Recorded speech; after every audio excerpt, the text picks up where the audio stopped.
Hey again, and welcome back. Hope you missed me. Well, too bad, I'm back anyway. Well, let's kick it off now with an anniversary. March 10, 1959, a bloody uprising by Tibetans and swift retribution by the Chinese military, sending Tibet's spiritual and temporal leader, the Dalai Lama, into exile. Well, from that day, 50 years ago, the man some regard as a living deity began life as a refugee. The Potala Palace, once his home, now a museum, and memories of battles 5 decades past still fresh for Tibetans old and young. While the old, young, and everyone in between gathering to mark the day in nearby Dharamsala, India, home for Tibet's government in exile. There, the 73-year-old Dalai Lama meeting well-wishers and Tibetan freedom activists. The occasion both celebratory and somber. Thousands of Tibetans on hand, a few who even fled Lhasa with the Dalai Lama, and many more who have continued to sneak out of Tibet, or those that have known no other life than that in exile. Well, the Dalai Lama unusually pointed in his remarks, accusing Beijing of killing hundreds of thousands of Tibetans and turning his homeland into, quote, hell on earth, unquote. Meanwhile, in New Delhi, about 1,000 Tibetans and their supporters marched peacefully to protest what they call China's occupation of Tibet.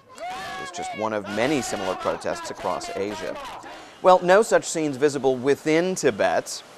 No wonder why. Chinese troops out in a major show of force throughout the mountainous region, notably in capital Lhasa. Now, last year, around this time, much of Lhasa and other population centers were racked by uprising and riot. Well, not so this year. The U.S.-based International Campaign for Tibet saying about 1,200 Tibetans remain missing following last year's riots, most presumably detained by Chinese authorities. An incident at sea and conflicting claims from two nations raising concerns on the diplomatic front this week. The USNS Impeccable here, a U.S. surveillance vessel. Now, Navy officials are saying that the Impeccable was the target of, quote, aggressive harassment by 5 Chinese ships.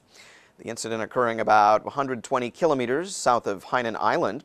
Now, the smaller Chinese ships reportedly maneuvering dangerously close to the Impeccable, dodging into its path, and the crew even sticking wooden poles in front of the surveillance ship. China's Foreign Ministry Tuesday saying that the U.S. ship broke Chinese laws and demanded a full and complete stop to, quote, offending U.S. naval activity in South China Sea. Now, the U.S. disagreeing, saying that the standoff took place in international waters and lodged a complaint with Beijing.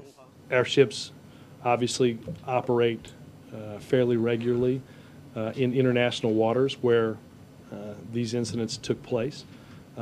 We're going to continue to operate in those international waters, and we expect the Chinese to observe international law around that.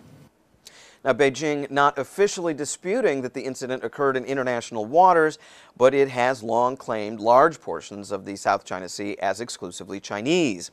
That claim, say some observers, little better than bilge water.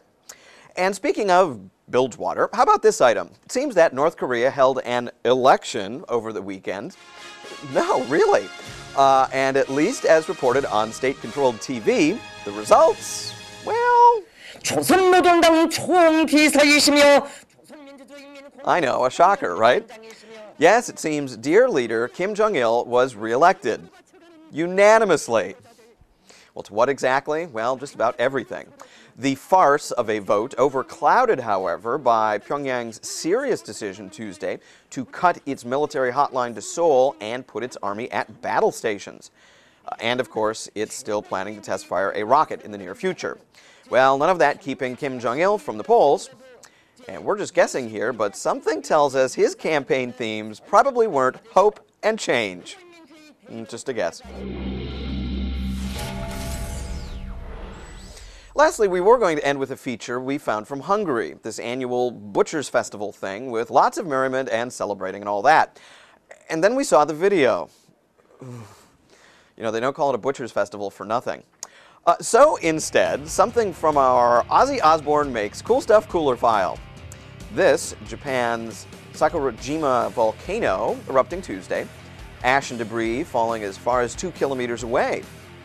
And a transport ministry camera just happened to be trained on the crater at the time of the eruption. Nice timing.